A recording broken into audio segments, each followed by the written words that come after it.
مولاي صل وسلم دائما أبدا على حبيبك خير الخلق كلهم. Bismillahirrahmanirrahim. Assalamualaikum warahmatullahi wabarakatuh. Suatu ketika saat pulang dari perang Khaybar, Nabi SAW mendapatkan hadiah tanah yang sangat luas, kebun korma di daerah Fadak. Lalu karena Nabi tinggal jauh di kota Madinah, maka Nabi tidak sanggup untuk mengurus kebun di Fadak itu. Maka Nabi SAW memberikan kesempatan kepada orang-orang yang ada di kawasan Fadak atau daerah Khaybar untuk mengelola lahan milik Nabi tersebut dengan perjanjian bagi hasil setengah-setengah. Maka ini menjadi salah satu contoh di antara bentuk investasi yang pernah dilakukan Nabi di masa hidup beliau. Karena Nabi SAW bukan hanya seorang teladan dalam urusan ibadah, bukan hanya seorang teladan dalam urusan dakwah, bukan hanya seorang teladan dalam urusan rumah tangga, tetapi Nabi juga seorang teladan dalam urusan dagang. Beliau memiliki skill berbisnis yang luar biasa. Dan skill berbisnis Nabi itu bukan hanya tentang bagaimana mencari untung, tetapi bagaimana memberi manfaat kepada orang lain. Bagaimana menjadikan usaha beliau itu mampu mempekerjakan banyak orang. Nah, dalam cerita Fadak ini kita belajar banyak hal dari Rasulullah SAW. Sebetulnya Rasulullah SAW bisa saja meminta seseorang untuk mengurus kebun beliau di daerah Fadak, lalu membayarnya secara rutin, sehingga keuntungan beliau lebih besar daripada meminta kepada penduduk di daerah Fadak itu mengurus kebun beliau. Tetapi Nabi memilih yang kedua. Nabi meminta dan menawarkan kepada orang-orang di Khaybar siapa yang mau mengurus kebun Nabi di Fadak dengan keuntungan bagi hasil. Sehingga orang-orang yang ada di Khaybar merasa mendapatkan manfaat dari keberadaan kebunnya Nabi SAW ini. Dan ini adalah bentuk investasi yang paling disukai Nabi. Investasi yang bukan hanya bermanfaat untuk diri kita, tetapi investasi yang bermanfaat untuk orang banyak. Salah satunya adalah dengan memiliki aset. Ini aset Nabi di daerah Fadak. Kemudian Nabi juga mengajarkan kepada kita investasi lewat hewan ternak misalnya.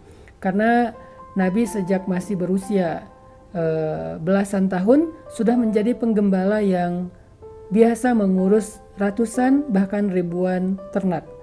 Nabi SAW juga punya ternak sendiri dari hasil usaha beliau, dari hasil menabung beliau, sehingga Nabi memiliki ternak yang cukup banyak, apalagi setelah Nabi menikah dengan Khadijah radhiyallahu anha. Bahkan setelah Khadijah wafat pun Nabi masih memiliki banyak ternak. Nah, apa yang dilakukan Nabi dengan ternak-ternak itu? Nabi mengembangkan, Nabi membuat sebuah usaha peternakan yang luar biasa, sehingga Nabi bisa mendapatkan panen dari ternak beliau setiap waktu. Setiap bulan Nabi bisa panen dari ternaknya, baik itu dijual ataupun diambil dagingnya. Di antara cerita ketika Nabi panen dari daging ternak-ternak beliau adalah saat Nabi SAW mengirimkan daging hasil panen ternak beliau kepada keluarga besar ibu susu beliau, yaitu Halimah dari kabilah Sa'di atau Halimatus Sa'diyah. Nabi membagikan daging dari hewan ternak beliau kepada keluarga Halimah Sa'diyah, sehingga dengan begitu mereka mendapatkan manfaat dan kebaikan dari aset ternaknya Nabi SAW.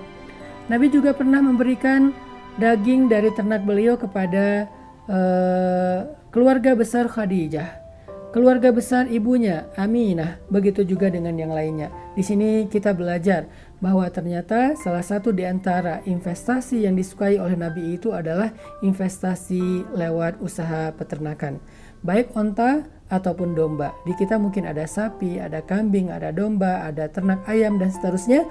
Semua itu adalah cara mencari rezeki yang halal yang disukai oleh Nabi SAW. Dan yang terakhir, investasi yang paling disukai oleh Nabi melebihi dari dua investasi yang sebelumnya, baik itu aset lahan atau bangunan atau kebun ataupun aset dalam bentuk usaha ternak. Ternyata ada yang lebih disukai lagi oleh Nabi SAW. Apa itu? Investasi dengan sedekah. Allah Subhanahu wa taala berfirman, Mathalul ladzina yunfiquna amwalahum fi sabilillahi kamathali habbah kamathali habbatin ambatat sab'a sanabila fi kulli sumbulatin mi'atu habbah wallahu yudha'ifu liman yasha' wallahu wasi'un alim.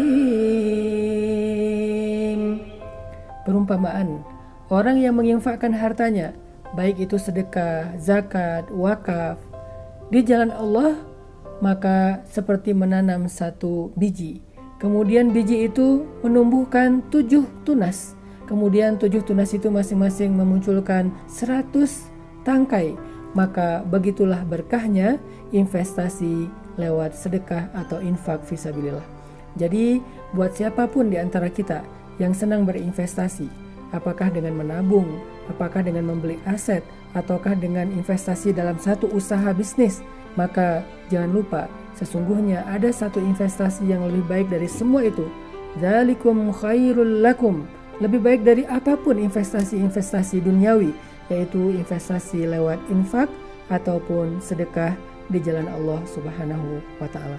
Sehingga keuntungannya pasti, kerugiannya mustahil. Karena Allah Subhanahu wa ta'ala sebaik-baik yang memberikan balasan kepada hambanya. Barakallahu fikum.